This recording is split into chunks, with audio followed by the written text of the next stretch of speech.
Hi guys, today I'm going to be reviewing 8 fragrances and they're all from the house of Jacques Fath. Jacques Fath was a French fashion designer. He was born back in 1912 and passed away in 1954 when he was only 42 years old. He died of leukemia, but he was considered like one of the 3 most important like influencers of fashion after the Second World War, together with like Christian Dior and Pierre Balmain. So he was like an icon, basically. I think the fragrances kind of came later, and now like this house is only about fragrance. They've like dropped the fashion, so it has this history of fashion, but now it's a like a niche fragrance house, I guess you could call it. What I think is interesting about this house is, I mean, I like the fragrances. They have really good perfumers with a really good track record, nice ingredients to my nose anyway. And I like the fact that they offer their fragrances in so many different sizes. Before I move on, I just want to say this is not a sponsored video. None of my videos are sponsored. I've either bought the fragrances myself, new or secondhand, or swapped them or something. No, but I don't accept any free bottles or sample sets or anything like that. Samples, when I buy something, I'll accept a sample, but it's not like I would, I receive things from companies or anything like that. I guess I'm not big enough for that, but I have actually been offered a free bottle or two and turned them down because it's so difficult to be objective when someone has given you something.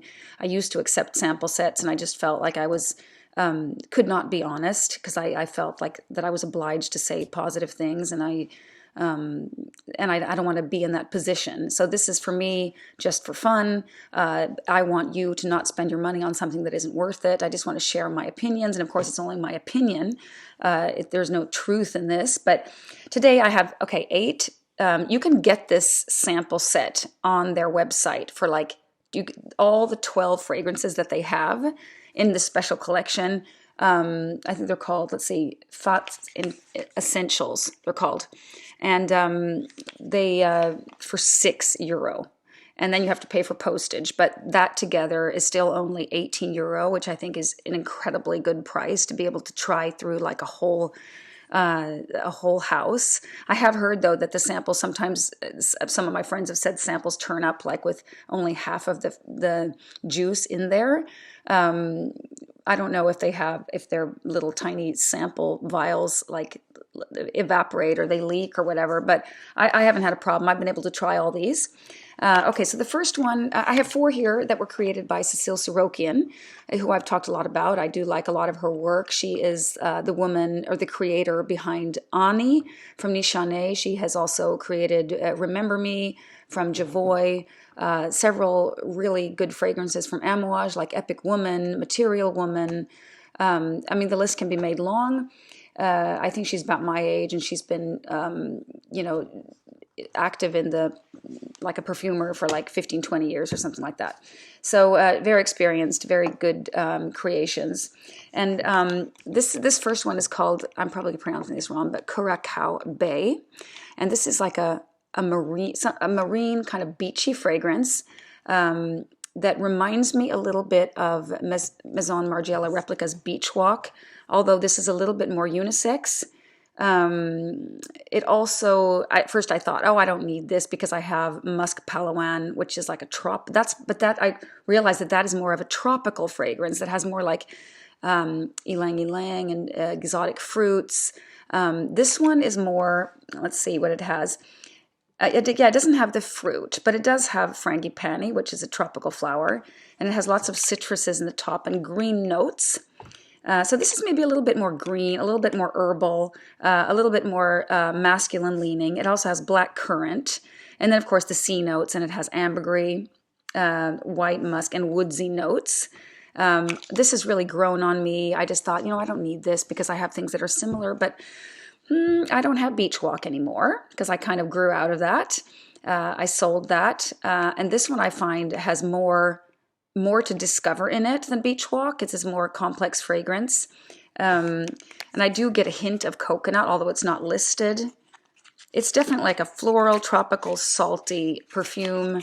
I could see myself getting a bottle. They do also offer on the site, you can like choose 4 fragrances 4 15 ml bottles and get that for €108. So you get then four fragrances, basically a perfume wardrobe almost, for $108 of these quality perfumes, which sounds like a really good deal to me. The 100 ml bottle is, I think, retails for, was it 134, I think, or something? And like, I think it's 93 or something for 50. So they're fairly reasonably priced for sure. And I think once you get over like maybe €100, you get free postage, something like that. So they have a limit. So it's quite inexpensive to order from there. But this one I highly recommend. I think it's a really nice fragrance. The second fragrance is called Vers le Sud. This is more of a masculine fragrance. It's also created by Cécile Sorokian. Yeah, it has more of like your basic fougere structure with a little bit of like herbal notes in the top. It has oak moss in the bottom, and it has in the middle it has sea notes and fig leaf. So there's a little bit of milkiness. It reminds a little bit of Cypress, maybe it's called in English, Cypress Pantelleria from Armani, Privé. This I think is better, but this is definitely for me less masculine leaning. I wore it twice yesterday. I had it in the morning and then I went to the gym and I tried it again, and it's like, I like the milkiness of it. I think this has more than the Armani one. I like this better, and I would really like to smell it on a man. It has also woodsy notes, like a really good basic fougere, but with a marine touch. But it's not like fishy or it just kind of has a little bit of that kind of oceany kind of quality. I do recommend it for a man, not for myself. I won't be buying a bottle of that. Okay, and here comes one called Bel Ambre, also Cécile Sorokian. I'm still, these first four are all by her. This is a beautiful amber fragrance that I wore a lot when I was on vacation. It's a very light, kind of floral, powdery amber that has a little bit of spiciness, but it's much lighter than the standard like amber 114 or amber sultan. Those are really like heavy ambers. This is kind of that same scent profile, but it's much lighter and airier.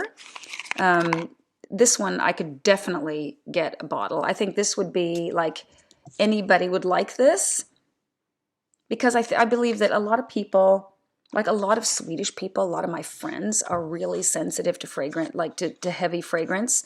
And they basically, they buy like Isimiyaki, they have like just really light, or, you know, they would like Wood Sage and Sea Salt by Jo Malone, that kind of like, or Clean, the Clean series, or like really light citrusy fragrances. But I think maybe that a lot of these oriental ambers and stuff are so heavy that they never get to these. I think that these people that are sensitive could really appreciate an amber like this one, Bel Ambre.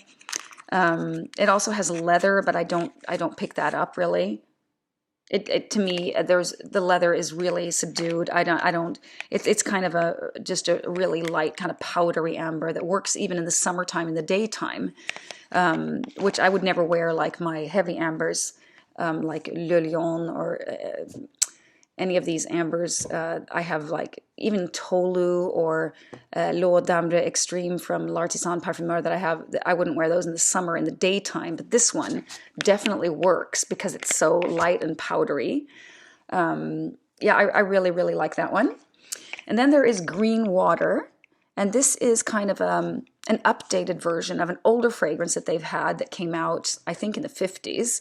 And I know that Cécile Sorokian visited like the Osmothèque, like the perfume museum in France, to sniff the original formula. But I'm pretty sure she did not try to copy it. She just wanted it to have some kind of resembling notes, because this is very much a modern fragrance to my nose. Not that I was alive in the 1950s, so I don't know. But this fragrance is a really like fresh herbal fragrance with like mint in the top. A little bit maybe too green for me to want to purchase it. It's nice. I think it also has ambergris. Yeah, it has ambergris. It has oak moss, but it has a whole bunch of like herbs. Like it has clove, tarragon, basil, and mint. And then it also has all these citruses in the top. So it's just a really nice, like fresh fragrance. And I don't think I would get it because I find the mint and there's neroli in it too, and then bergamot together. It's a little bit too, like kind of, I have a problem with fragrances kind of starting to smell like cleaning detergent. And I think I get a little of that vibe. It's just a little bit too minty for my taste. The dry down is better. Like the opening is really minty. It's all about that mint. Let's see what else it has that I might, caraway, I don't know. For me, it's mint and citrus and green notes, very green. So the name definitely suits the fragrance really well. Okay, so now I have the 4 fragrances created by Luca Maffei. And we'll start with Le Loden, and I think this is probably one of the most popular fragrances from this line. It is all about vetiver, and vetiver has not been a favorite note of mine in the past. But if you are into vetiver, this one has like, it explores 3 different kinds of vetiver. It has vetiver from Haiti. It has vetiver, let's see here, bourbon vetiver and Java vetiver oil. And I can't tell you anything about these different vetivers, but I have tried it kind of with trying to keep an open mind. And I think that vetiver is a note that will eventually come into my heart because I can kind of see why. I mean, I like it. There's a sweetness to it. There's an earthiness to it. It's a little hay-like. I like this fragrance. And I also have heard, like, the perfume guy says that this is a great vetiver fragrance. And I mean, I've heard different YouTubers talk about it. I mean, I wouldn't go full bottle of this, but I'm definitely going to be keeping this sample and just kind of coming back to it. And I think that if the day I start feeling like vetiver would be for me, this is a good place to start. That's how I feel about this one. What else does it have? It has some ginger, it has some pink pepper, green mandarin, tobacco I don't pick up on really.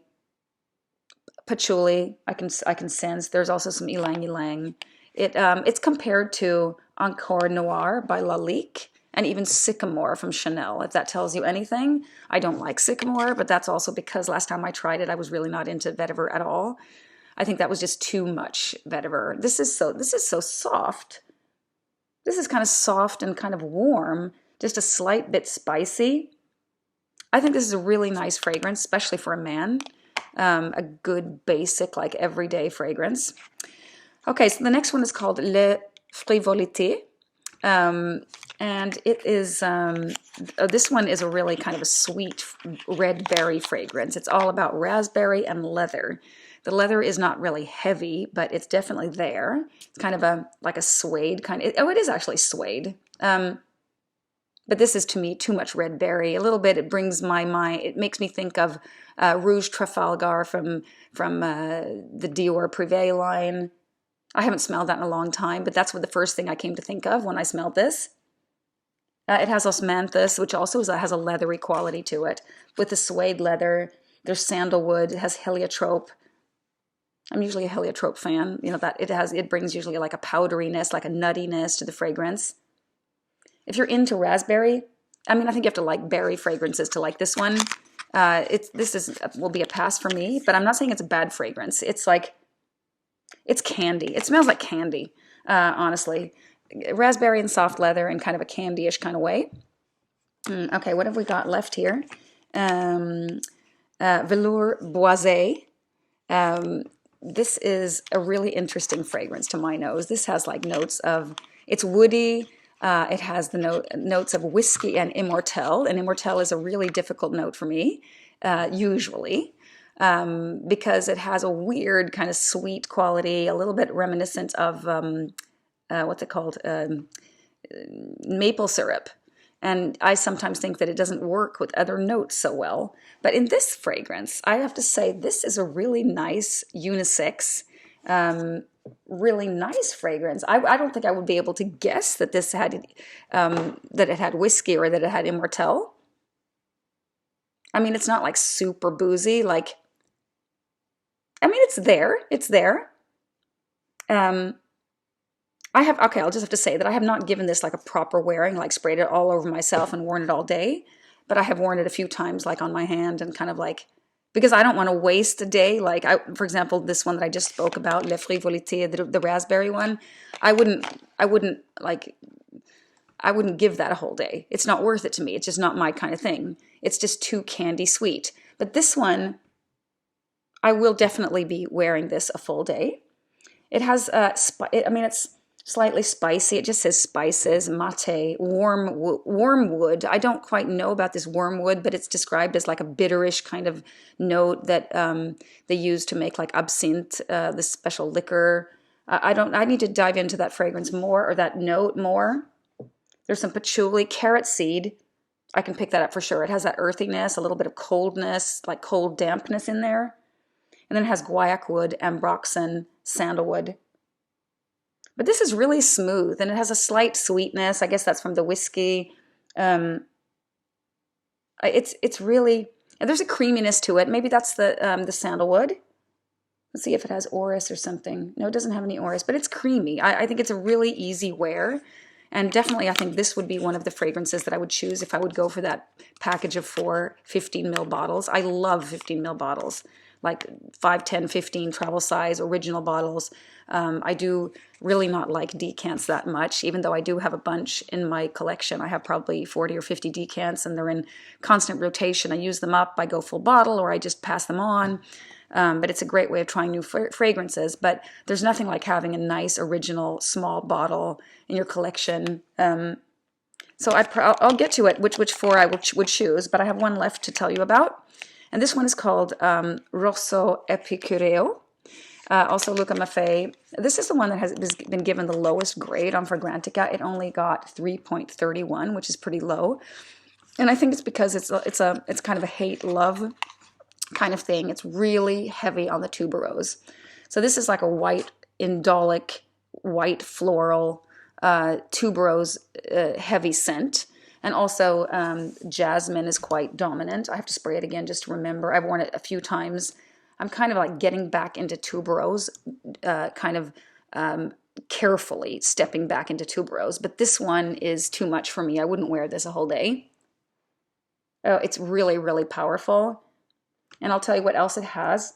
It has black currant and plum, which these are all kind of sweet notes. Sichuan pepper, artemisia, which is a little bit bitter orange. So it doesn't go like full on like candy sweet like this other Les Frivolités.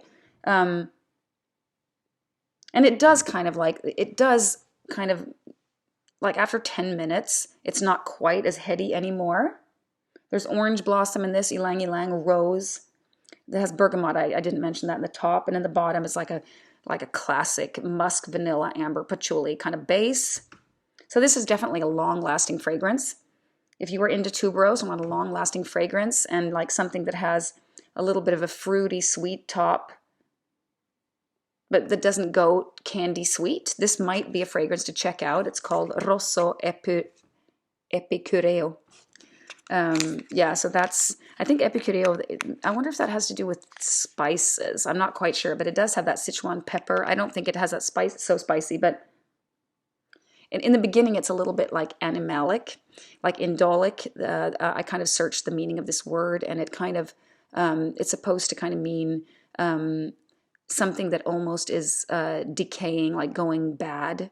Like flowers kind of rotting, and it comes like it's almost like a fecal smell, like a little bit like musk, in its natural form, smelled really, really bad. But the way they use like indolic notes and fragrances, that they just put in a tiny, tiny bit, and then it smells like really, really good. But in some fragrances, this animalicness, this indolicness can be a little bit too much in the beginning, and then sometimes it kind of dies down a little bit, and then the fragrance becomes a little bit more easy to wear. But definitely indolic fragrances can be really challenging for those like who are not into fragrance. To me, definitely. I sometimes think that, like jasmine is like the example of a flower that sometimes just goes, it starts to smell like urine, or even worse than that. This has a little bit of that like in the opening, a little Francesca Bianchi kind of vibe. I mean, I'm this one. Maybe I should hold on to this. Actually, I can just when we're sitting here, I feel that it's quieting down a little bit, and I do find the notes interesting. That with bitter orange and artemisia, like how they combine bitter notes with the sweet. In other fragrances, I found that I really like that way of composing fragrances. Like the bitterness kind of chops off the top of the sweet kind of peaks, making it a little bit more easy to digest, perhaps. Anyway, it's compared to Madonna's Truth or Dare. I don't know. I'm not even familiar with that fragrance, but I know that it's been talked about a lot. This was way before my time in the perfume hobby. But I thought maybe it would give you a little bit of an idea of what kind of fragrance it's like. Okay, so these 8 fragrances, there are also 4 more that you get when you buy the Discovery set. And I need to get my nose on those before I make up my mind. But then I might actually get like those 4 fragrances. That means you get 60 milliliter of perfume, but 4 different fragrances for like roughly just a little over €100, which I think is really good. And I think that it's even you don't have to pay for postage when you buy for that price, if I'm not mistaken. So out of these, I would definitely take Bel Ambre would be my first choice. Second choice would be Curacao Bay. And then after that, I think I would take Velours Boisé. And after that, it would be a little bit hard to choose because I think I would want to try the others. Like there's one called Red Shoes. There's a bunch left to try. I definitely would not take. I would not take Green Water. Not my style. Vert de Sud I think is too masculine. I don't think it would take that either. And Les Frivolités, definitely not. That was the one with the sweet candy-ish one. But the tuberose one now is a little bit grown on me. And maybe I would actually want a good sweet tuberose in my collection that starts off animalic and has that those interesting bitter notes. Or actually this Le Loden. Right now they're out of this one, and that kind of shows that it probably is pretty popular. I mean, I think it makes a difference also, you know, when someone like the perfume guy says he likes it. I trust him too, you know, I'm sure that they've all, of course, been given their set, but he can still have a favorite, right? And if he's trying like 12 different fragrances and he has a favorite, I think he'll tell you. Okay, well, those were my thoughts on this line. Do you have opinions about this line? Which are your favorites?